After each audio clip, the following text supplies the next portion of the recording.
पीछा छूट गया।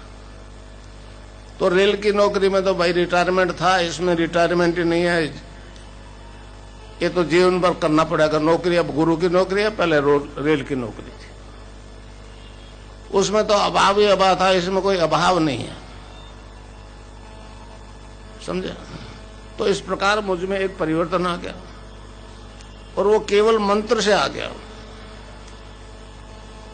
मैं राधा और कृष्ण के मंत्र की दीक्षा देता हूं, और यहां ज्यादा रिस्पांस मिल रहा है क्योंकि ये कृष्ण की कर्म भूमि है, समझे। तो ये परिवर्तन आने लग गया, समझे।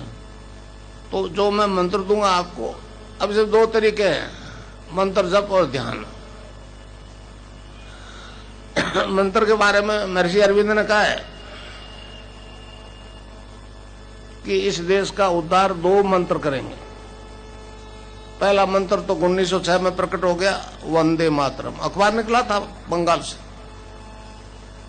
और दूसरे के लिए कहा है कि वो संजीवनी मंत्र है, वो माइस्टिक है, मोस्ट सीक्रेट है, but not yet revealed.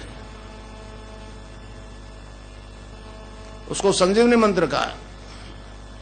Hanuman ji संजीवनी बूंदी लाए थे, लक्ष्मण बेहोश हो गया और दी तो होश में आ गया। मर जाता नहीं होश में, कुछ नहीं होता। इसलिए आप जो भी लोग हैं, इस मंत्र की दीक्षा मैं दूंगा, उसको जपोगे तो उस रोग से नहीं मरोगे जिसको डायबिटीज, एक्सर, वो cancer, blood cancer, hepatitis B, कुछ भी है। ये संजीवनी मंत्र है, 1990 से ये मैं चैलेंज के साथ कह रहा हूं। और नाम जब जपना शुरू कर दे तो वो रोग नहीं मारेगा आपको, चाहे मेडिकल साइंस ने उसे इनक्योरेबल ही कहती है। एक विचित्र चमत्कार हो रहा है, विज्ञान बड़ा परेशान है।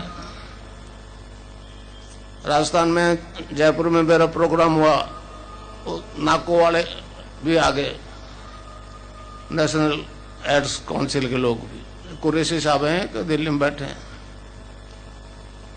तो उन्होंने कहा जी बिना दवाई के ठीक नहीं हो सकता, हम नहीं मानते। मैंने कहा मैंने 5000 केस दे दिए, नेगेटिव और पॉजिटिव, अब क्या करें। पहले मुझे कहते थे, ईमेल आते थे कि तेरी पैरासाइकोलॉजी लेबोरेटरी में रिजल्ट देगी तो ही मानेंगे। मैंने कहा चलो लेबोरेटरी में आ जाओ।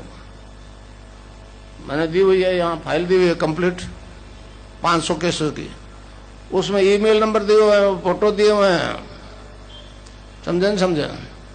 आप उनसे, यहाँ प्रेस को दिया मैंने, सारी लिस्ट दी है। मगर मैंने कहा आप छापना नहीं, क्योंकि आदमी इस बदनामी से डरता है।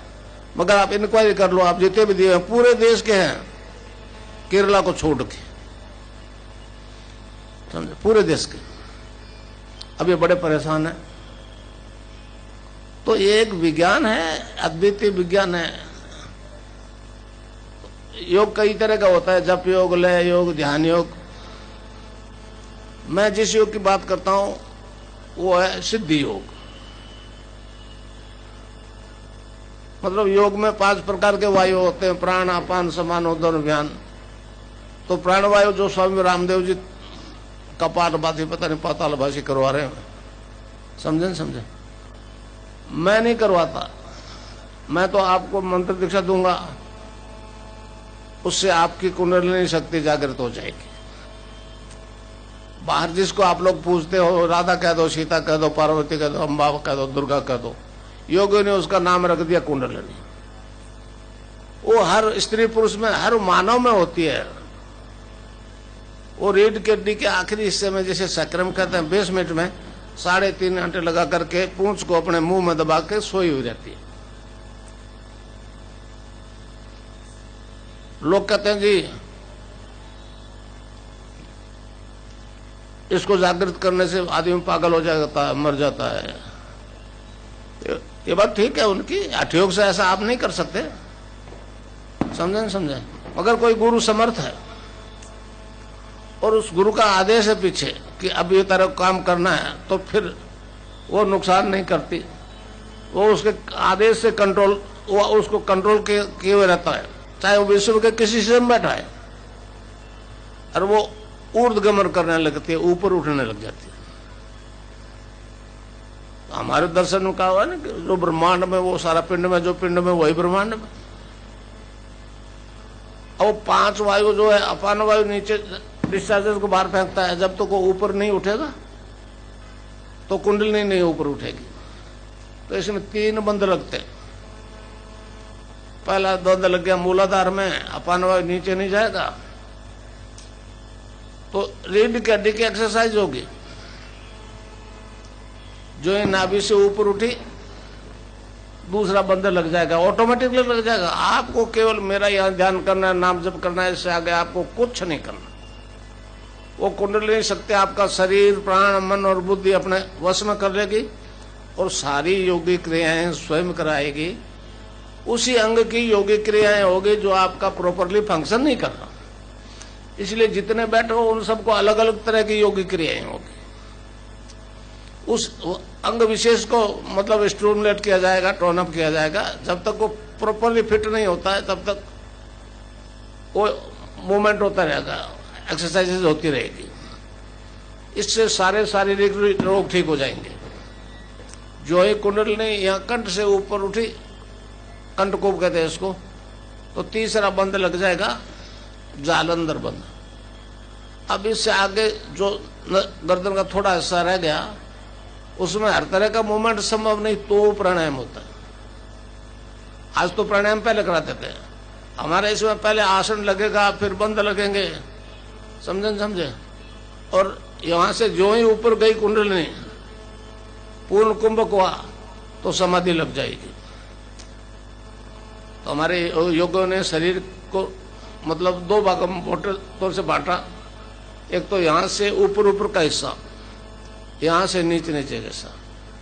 इस नीचे के हिस्से में 9 द्वार है, 9 द्वार, आंख, कान, नाक, मुंह वगैरह। वो उनका मुंह बाहर खुलता, वो एग्जिट है, एक्साइट है।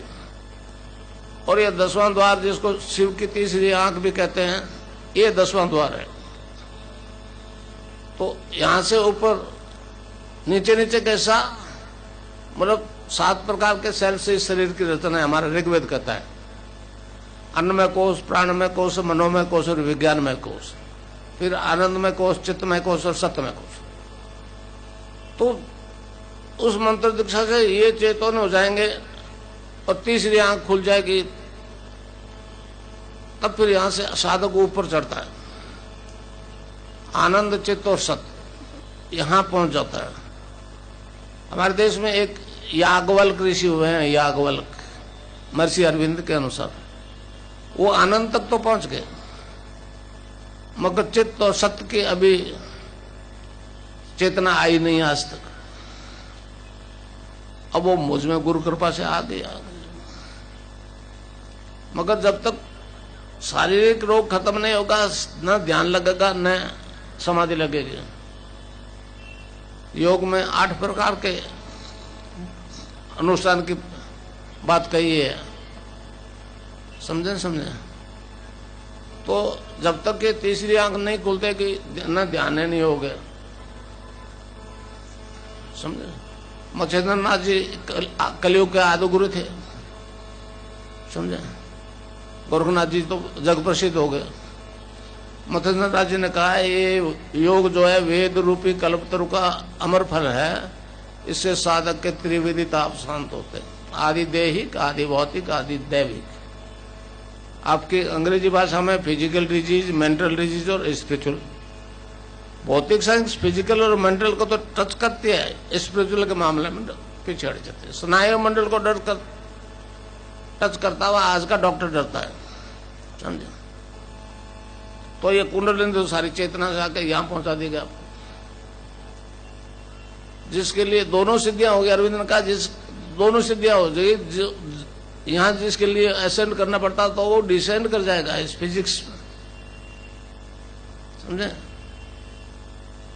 और उसके कारण से फिर आदमी मरने को नहीं पाएगा, या जीते जी मृत्यु को मोक्ष को प्राप्त कर लेगा मरने से पहले। मरने के बाद तो जन्मना ही पड़ता है, उससे पहले सारे कर्मों का फंदा जब तक नहीं कट जाता आदमी को आना ही पड़ता है। अब जितने भी ले जा रहे हो ना आप, मेरी आवाज रखो उसके साथ, समझे? आवाज के बिना इफेक्ट नहीं होगा।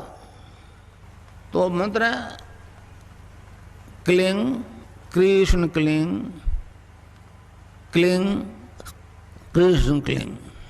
कै आधा लय में मिला हुआ, बड़ी की मात्रा ऊपर बिंदी, ए के ऊपर आप बिंदी लगाते हो तो अंग हो जाता है ना, अंग। अच्छा अब ध्यान करो भाई 15 मिनट, यहां मुझे देखो और नाम जब चालू रखो। कोई प्रकार की योगिक क्रिया हो तो घबराएगा नहीं, 15 मिनट ध्यान करो, 15 मिनट में अपना बंद हो जाएगी। मन ही मन जपो और जेब नहीं रहना चाहिए। Cling Krishna cling, cling Krishna cling, cling Krishna cling.